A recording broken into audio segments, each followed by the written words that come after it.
जय हिंद दोस्तों। आज हम प्राचीन भारत के सबसे इम्पोर्टेंट चैप्टर मौर्य साम्राज्य के बारे में चर्चा करने वाले हैं, जो कि पेपर के पॉइंट ऑफ व्यू से और जानकारी के पॉइंट ऑफ व्यू से दोनों में बहुत ही इम्पोर्टेंट।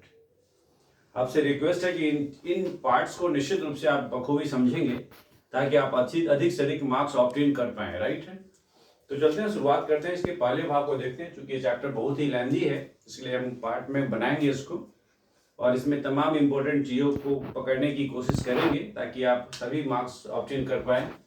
चलिए, मौर्य साम्राज्य है ना। मौर्य साम्राज्य के पीछे थोड़ी सी एक पृष्ठभूमि समझना जरूरी है कि आपने देखा कि नंद वंश का मगध का जो उत्कर्ष हो रहा था, उसमें हमने बताया था कि इसका अंतिम शासक, नंद वंश का अंतिम शासक घनानंद था। और घनानंद बहुत ही क्रूर शासक था। क्रूर का सेंस क्या था कि वह अपने शासन क्षेत्र में किसी की दखल अंदाजी पसंद नहीं करता था और बहुत सारे टैक्स इम्पोज करते थे, जिसके कारण से जनता असंतुष्ट थी, जो कि आपने प्रीवियस वीडियो में देखा है। और उसकी एक और भी बहुत बड़ी भूल हुई कि वो अपने दरबार में जो तक्षशिला के गुरु थे, आचार्य चाणक्य, जिनको बुला करके घोर बेइज्जती की, जिसका परिणाम उसे भुगतना पड़ा, सत्ता हाथ से धोना पड़ा। यानी मगध की गद्दी पर अब चंद्रगुप्त मौर्य ने चाणक्य की सहायता से स्थान ग्रहण किया और उसको हम चंद्रगुप्त मौर्य मौर्य साम्राज्य के बारे में, उसी से शुरू होती कहानी। मौर्य साम्राज्य के बारे में हम विस्तृत रूप से पढ़ेंगे अभी। अच्छा, एक बात और भी समझना है कि मौर्य साम्राज्य का एक कार्यकाल कब से कब तक हुआ था। 322 ईस्वी पूर्व से लेकर के 185 ईस्वी पूर्व तक इनका कार्यकाल रहा है। एक बहुत लंबा समय हुआ। 322 ईस्वी पूर्व से लेकर के 185 ईस्वी पूर्व तक का जो कार्यकाल है वह मौर्य काल के नाम से जाना जाता है।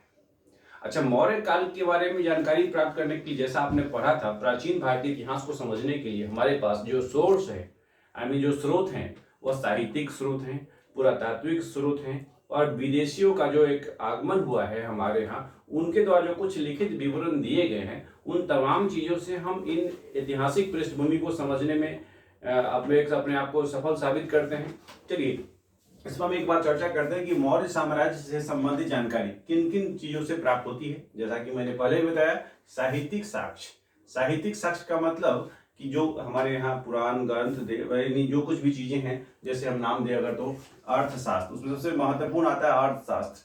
फिर दूसरा नाम आता है पुराण का। तीसरा नाम आता है मुद्र राक्षस, जो कि नाटक था।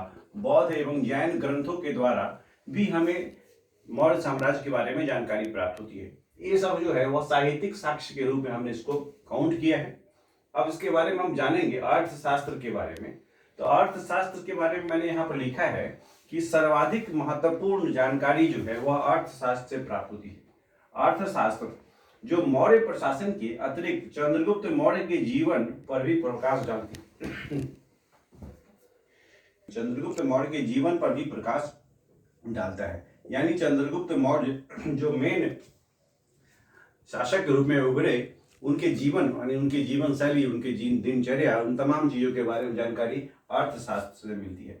यह जो जानकारी है वह राजनीतिक रूप से, लेकिन अर्थशास्त्र का ताल्लुकात आप समझ लीजिए कि राजनीतिक रूप से है, ना कि पैसे वाले। अर्थ का मतलब मनी से होता है, इससे मतलब नहीं है यहाँ पे।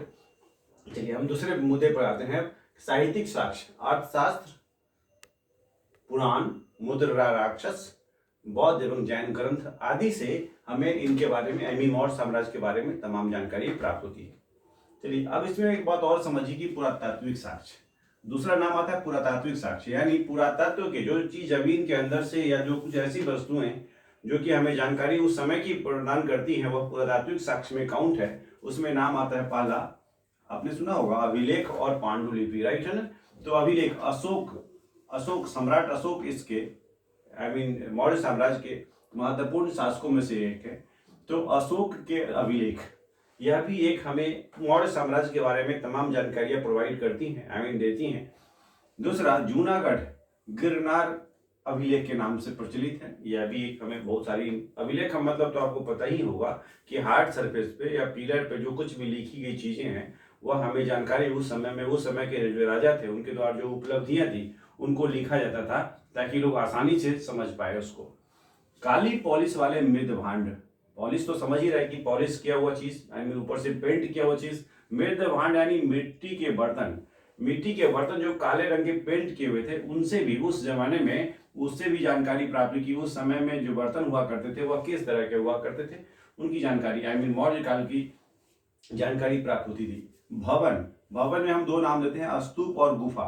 इस तरह से स्तूप और गुफाओं से भी हमें मौर्य काल के बारे में जानकारियां मिलती हैं। मुद्रा, मुद्रा में पैसे की अगर बात करें, आवत मुद्रा जो तांबा और चांदी दोनों के हुआ करते थे, चांदी और तांबा, जिसको पंच मार्क के नाम से भी जानते हैं। बहुत बार पेपर में क्वेश्चन आता है कि आहत क्या है, तो मुद्रा है जो कि प्रिंट छाप करके बनाया जाता था, और यह जो है तांबे और चांदी के हुआ करते थे। तो इस तरह से इनको हम पुरातात्विक साक्ष्य के रूप में रखे हैं। तो आप समझ में आ गया होगा कि मौर्य साम्राज्य की जानकारी के लिए हमारे पास सोर्सेस क्या क्या हैं। तो साहित्यिक सोर्स के बारे में आपने देख लिया, अर्थशास्त्र, पुराण, मुद्रा, राक्षस, बौद्ध, जैन ग्रंथ आदि।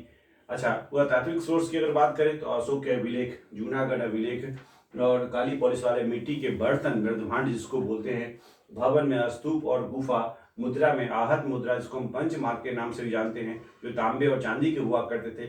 इन आधार पे हम इन साम्राज्य के बारे में जानकारी प्राप्त करते हैं। चलिए, अगला प्रश्न आता है हमारे मन में कि विदेशियों का विवरण, विदेशी जो हमारे यहाँ आए थे उनके द्वारा जो कुछ विवरण लिखा गया है या संकलित किया गया है, उनसे भी हम इस मौर्य साम्राज्य के बारे में जानकारी प्राप्त करते हैं। उसमें नाम आता है पहला मेगास्थनीज का, जो कि बहुत ही महत्वपूर्ण है, स्ट्रेबो, कार्टियस आदि और भी नाम हैं जिनके द्वारा जो कुछ भी लिख के गए लोग, तो उनके द्वारा हम मौर्य साम्राज्य के बारे में जानकारी प्राप्त करते हैं। इन तमाम चीजों को हम विस्तार से आगे भी पढ़ेंगे, लेकिन अभी ब्रीफ में एक बार संक्षेप में समझने की कोशिश किया है हमने कि किस तरह से मौर्य साम्राज्य की जानकारी की हमें प्राप्त हुई है। अभी एक बात बता दिया मैंने कि अर्थशास्त्र से मौर्य साम्राज्य के न ही फंक्शनिंग के बारे में वाली, लेकिन जो चंद्रगुप्त मौर्य के जीवन संबंधी जानकारियां भी अर्थशास्त्र से प्राप्त होती है। मैंने कुछ यहाँ पे उनके द्वारा रचना और रचनाकार के नाम लिख रखे हैं अर्थशास्त्र जैसे। अर्थशास्त्र की रचना करने वाले कौन? कौटिल्य थे। मुद्रा राक्षस, विशाखदत्तन। मुद्रा राक्षस में वस्तुतः आप अगर चर्चा करें तो जो धनानंद जिस तरह से उनको, चाणक्य को अपमानित करके अपने दरबार से भगाया था, तो वही उसी वक्त उन्होंने साफ दिया एक तरह से कि मैं, यानी एक प्रण किया उन्होंने, किसने? चाणक्य ने, कि इसके वंश को निर्मूल करना है, यानी खत्म करना है, इसके शासन को किसी तरह चाहे जिस हालत में हो, उन्होंने एक प्रण कर लिया कि इसके वंश का सत्यानाश करना है। तो इस तरह का एक धारणा जो कंप्लीट रूप से जो चंद्रगुप्त मौर्य और चाणक्य की जो एक गुरु और शिष्य की जो एक कंप्लीट रणनीति है, वह मुद्रा राक्षस में ही वर्णित है। तो मुद्रा राक्षस एक नाटक है जो कि विशाखदत्त द्वारा लिखित है, कृत है, इसको हम कहते हैं कथा सरित सागर सोमदेव। इसको आप याद कर जाइएगा ताकि पेपर में पूछे तो उसको आप अच्छा से मैच कर पाएं और समझ भी पाए। बृहत कथा मंजरी क्षमेंद्र के द्वारा लिखित है, महाभाष्य पतंजलि के द्वारा लिखित है, कल्पसूत्र भद्रबाहु और महापरिशिष्ट पर्वन जो कि हेमचंद्र के द्वारा रचित है। तो इसको एक मैं संक्षेप में इसको ब्रीफ कर दिया है मैंने, ताकि इसको आप याद कर पाए और अधिक से अधिक मार्क्स ऑब्टेन कर पाए। इससे सीधा सीधा क्वेश्चन बनता है, पूछ देगा कि कथा सरित सागर किसके द्वारा रचित है, तो आपके पास ऑप्शंस होंगे, आपको याद होगा तो आप उसको लिख पाएंगे। तो थोड़ा सा इसको याद कर जाइएगा, एक तरह से सीधा सीधा सी और शॉर्ट टाइप है।